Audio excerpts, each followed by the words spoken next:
Hello, students. This is Bakir. Welcome to the lecture series of pastoral nomads and their movements.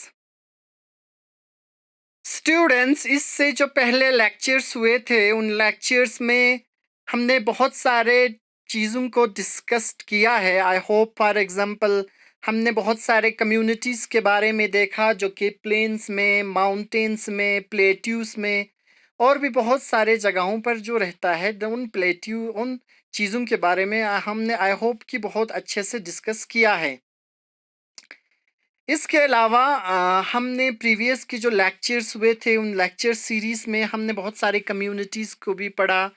ये communities different different तरह से जो है अपनी livelihood को कंप्लीट करते हैं, पूरा करते हैं. फॉर एग्जांपल ये लोग, कुछ कम्युनिटीज़ ऐसा था जो कि सीज़न के हिसाब से मूव करते थे, कुछ कम्युनिटीज़ ऐसे थे जो कि मानसून के हिसाब से मूव करते थे.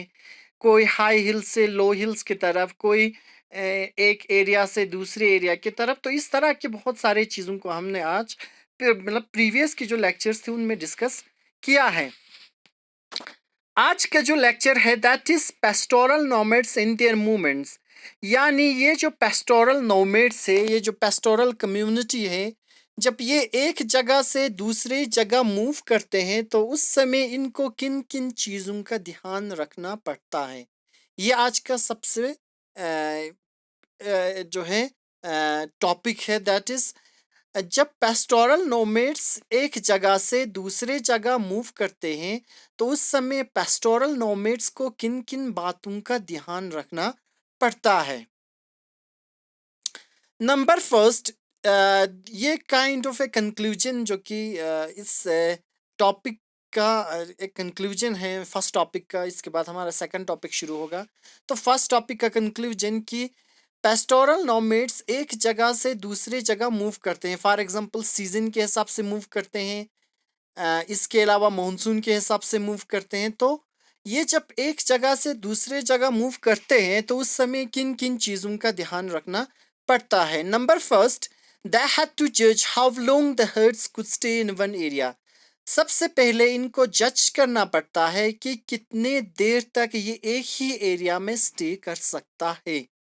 यानी इनको एक अच्छा ऐसी जगह ढूंढना पड़ता है जहां पर ये लंबे अरसे के लिए स्टे कर सकें. They had to find places full of water and pastures. इनको एक ऐसी जगह ढूंढना पड़ता है जहां पर इनको पूरी तरह से full of water and pasture जो है मिल जाए. ऐसी एक जगह को इनको क्या करना होता है, सर्च करना होता है जहां पर इनको पूरा जो है वाटर और पास्चर इजीली अवेलेबल हो. ऐसी एक जगह को इनको फाइंड करना होता है. तो सबसे पहला तो है इनको जज करना पड़ता है कि कौन सी एरिया है और कितनी देर तक ये स्टे कर सकता है. इसके अलावा एक ऐसा एरिया हो जहां पर इनको full of water and pasture जो है वो मिल जाए. Number third, they had to calculate timing of their movements to ensure that they could move through different territories. क्योंकि ये पेस्टोरल कम्युनिटी एक जगह से दूसरे जगह जब मूव करते हैं तो ये लंबे लॉन्ग डिस्टेंस तय करते हैं. तो इस वजह से इनको अपनी जो टाइमिंग है वो एक्जैक्ट कैलकुलेट करना पड़ता है, क्योंकि इनको डिफरेंट डिफरेंट टेरिटरीज से गो थ्रू होना होता है, मूव थ्रू करते हैं. तो उस समय इनको टाइमिंग का जो है बहुत ही ज़्यादा ख्याल रखना पड़ता है. फॉर एग्जांपल जैसे कि अप्रैल के मंथ में ये लोग लो हिल्स से हाई हिल्स की तरफ जाते हैं, फिर अक्टूबर में हाई हिल्स से लो हिल्स की तरफ आते हैं. वैसे ही अप्रैल में ये लोग बारिश के, जून में बारिश के मौसम में ये लोग किसी और जगह जाते हैं, फिर से बारिश जब ख़त्म होता है तो कोई और जगह ये लोग चूज़ करते हैं. तो इनका जो टाइमिंग है इनको जो है एग्जैक्टली कैलकुलेट करना होता है, क्योंकि ये लोग एक जगह से दूसरे जगह लॉन्ग डिस्टेंस के तौर पर मूव करते हैं. तो टाइमिंग एग्जैक्टली जो है इनको ध्यान में रखना होता है. They had to set up a relationship with the farmers on the way. That is the fourth point कि क्योंकि ये जो है पेस्टोरल कम्युनिटी होता है, ये एक जगह से दूसरी जगह लॉन्ग डिस्टेंस तय करते हैं. तो उस समय इनको रास्ते में आ रहे फार्मर्स के साथ रिलेशनशिप मेंटेन करना बहुत ही इम्पोर्टेंट होता है, क्योंकि ये कम्युनिटी जो है डिपेंडेंट होता है उन फार्मर्स, क्योंकि ये लॉन्ग डिस्टेंस तय करते हैं, मूव करते समय रास्ते में फार्मर्स वगैरह आते हैं, तो इनके साथ एक रिलेशनशिप बिल्ड करना इनके लिए इम्पोर्टेंट रहता है। So the first point is इनको जज करना पड़ता है कि कितने देर तक ये एक ही एरिया में स्टे कर सकता है। इसके अलावा इनको फाइंड करना होता है कि ऐसी जगह जहाँ पर pasture and water easily available हो। इनको अपनी जो टाइमिंग है वो एग्जैक्टली कैलकुलेट करना होता है। फॉर एग्जांपल ये कितनी देर तक एक जगह में स्टे रहता है और फुल वाटर एंड पास्चर हो। इसके अलावा जब ये मूव करते हैं in the month of April in the month of October, तो उस समय इनको जो टाइमिंग है वो बहुत ही एग्जैक्टली कैलकुलेट करना होता है। तो ये फार्मर्स जो हैं लॉन्ग डिस्टेंस तय करते हैं, इस वजह से रास्ते में आ रहे फार्मर्स के साथ रिलेशनशिप बिल्ड करना बहुत ही ज़्यादा इम्पोर्टेंट रहता है। सो स्टूडेंट्स, आज का टॉपिक हम यहीं पे एंड करते हैं।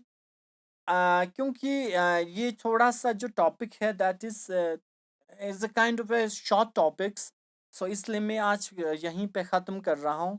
इसके अलावा जो है आपको क्या करने हैं, इन सारे लेक्चर्स को बार बार रिपीट करके देखिए।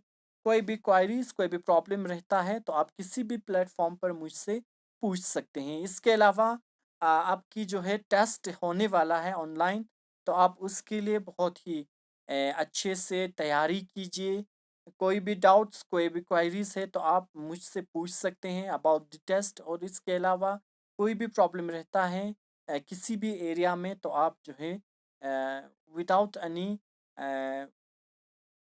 कंफ्यूजन आप मुझसे पूछ सकते हैं। सो स्टूडेंट्स, मैं आज का क्लास यहीं पे ख़त्म कर रहा हूँ। Best of luck for the upcoming test which is going to be held from 24 onwards. आपके लिए आपको बेस्ट ऑफ लक और अच्छे से तैयारी कीजिए। So thank you so much, thanks to all of you, bye bye, have a good day.